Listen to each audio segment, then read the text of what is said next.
nacional, muy cercano al presidente Fernández, y me refiero al diputado nacional Eduardo Valdés. Gracias, diputado, por atendernos esta mañana. Buen día. Buen día, un gusto. Escucho medio con eco su voz. Y porque estoy en el cosmos. ¿Eh? Pero bueno, No importa. vamos a procurar resolverlo, diputado. ¿Nos Ahora puede sí, contar, perfecto, ahí está. nos puede contar, si es tan amable, cuáles son los fundamentos por los cuales el gobierno pretende desalojar nada menos que a la totalidad de los integrantes de la Corte Suprema de Justicia a través de un juicio político? ¿Cuál es la razón? Bueno,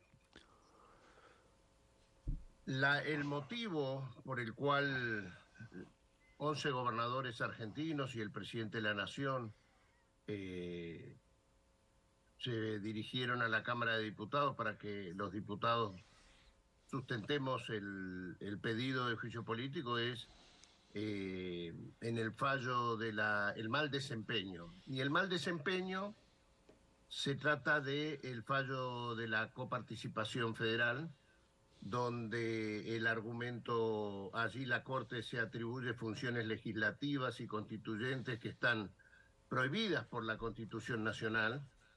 El primer tema es, fíjese que la Constitución tiene 12.507 palabras, ni una más ni una menos.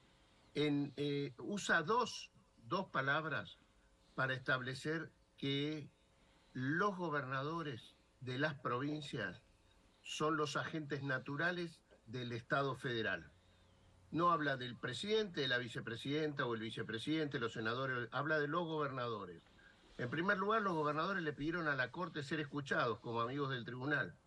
La Corte ni siquiera les contestó, siendo que se trataba de recursos que hacían a su interés. En segundo, en segundo lugar, el hecho de disponer, de asignar dinero, es una atribución en los recursos públicos estrictamente del Congreso de la Nación.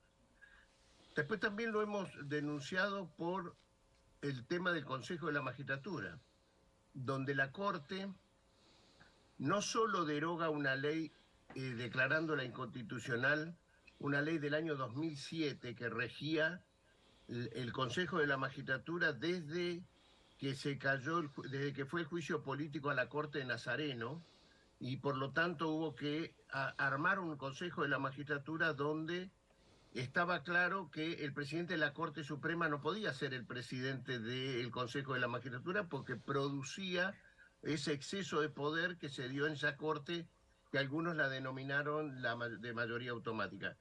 No solo declaró inconstitucional después de 15 años eso, sino que se abrogó una función que no hay ningún superior tribunal del mundo que lo haya hecho, que es restaurar una ley derogada por el Congreso de la Nación. No existe eso en ninguna legislación, en ninguna jurisprudencia de ninguna Corte Suprema del mundo.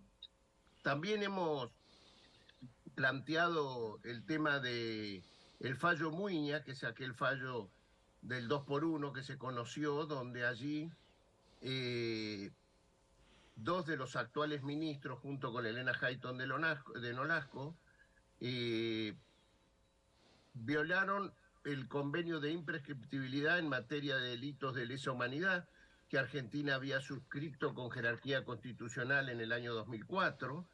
La Corte tenía dos fallos de esta misma Corte, el de Arancibia Clavel, que era un espía chileno, ¿no?, que donde planteó que los delitos de lesa humanidad eran imprescriptibles. Bueno, hubo que sancionar una ley del Congreso y rectificar ese fallo de la Corte, pero lo sorprendente es que el ministro Rosenkrantz, aún después de rectificada por una ley, la ley del Congreso, decidió seguir votando el 2 por 1. Y el último tema es la administración de la obra social del Poder Judicial, de magistrados, funcionarios, empleados, que administra la Corte Suprema y que hay muchas denuncias de mala administración. En principio esos son los cuatro temas En algunos casos están denunciados los 4 ministros, como el caso de coparticipación. En el caso de del consejero de la magistratura, son 3 de los 4 ministros. En el caso de la obra social, son los 4 ministros. Pero así son las situaciones. Bueno, estamos claros entonces que el gobierno pretende llevar a juicio a la Corte por la naturaleza de sus fallos, ¿eh? Cosa que por supuesto es algo inaceptable en una democracia. ¿Quién le dijo que es por la naturaleza de sus fallos? Yo le puedo Yo, agregar, mm, no, mire, si a eso usted le agrega las conversaciones telefónicas previo al fallo de la coparticipación, mejor dicho, los chats, donde el director general de la vocalía del presidente de la Corte, de Rosati, Silvio Robles, plantea cómo van a hacer para sacar el fallo de la coparticipación al ministro de Justicia de Rodríguez Larreta, al ministro de Justicia Rodríguez Larreta, y resulta que hasta jactándose le dice, che, no te olvides que una vez que salga el fallo, denominarle fallo Robles. Bueno, 15 días después se ejecutó el hecho, sucedió. No es el contenido del fallo, es cómo se llegó al fallo. No convocando a los gobernadores, acordándolo entre el director general de la vocalía de la Corte Suprema de Justicia de Rosati, que aparte es la primera vez, usted sabe que el director general de una vocalía, la Corte se divide en vocalías, ¿no? Cada ministro de la Corte tiene una vocalía. Es la primera vez que en la vocalía de un ministro de la Corte, y peor en este caso del presidente, no es un abogado el que está al frente de esa vocalía, sino que es un operador de prensa, porque tampoco ha practicado el periodismo, ha sido operador de prensa. Entonces, mire qué importante será, Marcelo, lo que le estoy diciendo, que han separado del cargo al ministro de Justicia y Seguridad después de haberse conocido este hecho que yo le estoy narrando. ¿Qué le sugiere, diputado Valdés, que ayer fuentes del Departamento de Estado, citadas por un gran periodista argentino que se llama Rafael Matus Ruiz, hayan sugerido que en la Argentina hay un peligro en el orden democrático y en la división de poderes? Mire, yo respeto mucho al gobierno de Estados Unidos y también está la Cámara de Comercio Argentina estadounidense, creo que ha salido a plantear críticas, pero bueno, esa es la visión de ellos. Nosotros tenemos nuestra, nuestras obligaciones. Si usted cree que yo me tengo que quedar quieto, yo digo diputado nacional, cuando veo cómo se acomoda un fallo en unos diálogos telefónicos entre el ministro de Justicia de la Ciudad de Buenos Aires y la máxima autoridad de la Corte Suprema de Justicia, me parece que por más que me critique el gobierno de Estados Unidos o el gobierno de Cuba o el gobierno de Venezuela, yo tendré que cumplir mi función. Sinceramente, el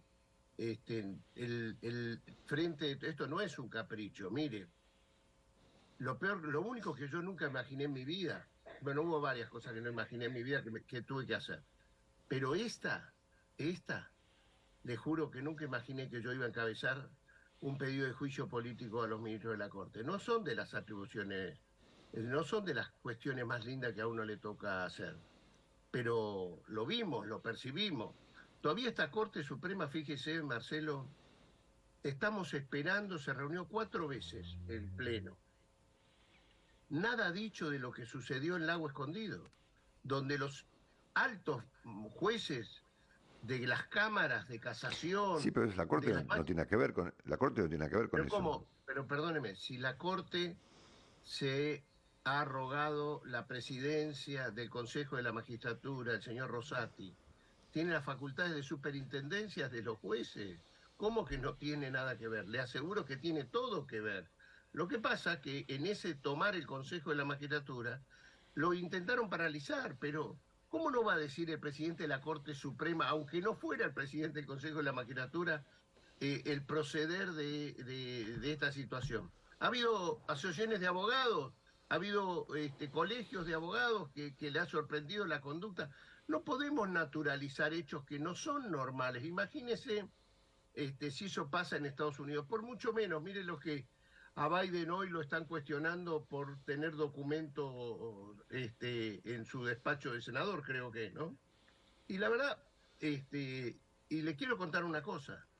El año pasado, el 2022, la oposición pidió 10 juicios políticos contra el presidente de la Nación y 9 juicios políticos a ministros, a distintos ministros. En los juicios, en la comisión de juicio político que va a empezar después del día 23 de enero, uno de los primeros juicios, temas que expedientes que se van a tratar, es el que la diputada Elisa Carrió, ratificado por la diputada Paula Oliveto el año pasado, le hace a uno de los ministros de la Corte. Así que no es que nosotros... Diputado, debo Sí. preguntarle, perdón, Eduardo, ¿qué le sugiere el hecho de que esto que usted está mencionando, estos chats que van a utilizar contra la Corte, hayan sido obtenidos de manera visiblemente ilegal? No, yo no voy a hacer hincapié en los chats, voy a hacer hincapié en las conductas, porque por algo creo que van a venir como testigos, lo hemos propuesto en el expediente, y que nos expliquen, porque por algo el jefe de gobierno, Horacio Rodríguez Larreta, lo separó del cargo. Entonces, que nos expliquen.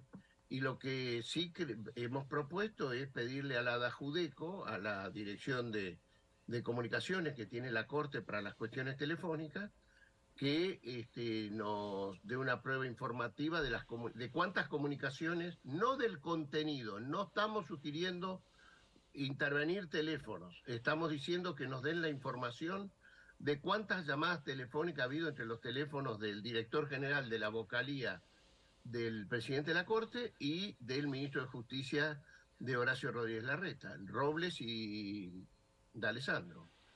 El diputado Eduardo Valdés, gracias por estos minutos con CNN, diputado. Hasta muy No, pronto. gracias a usted. Muchas gracias.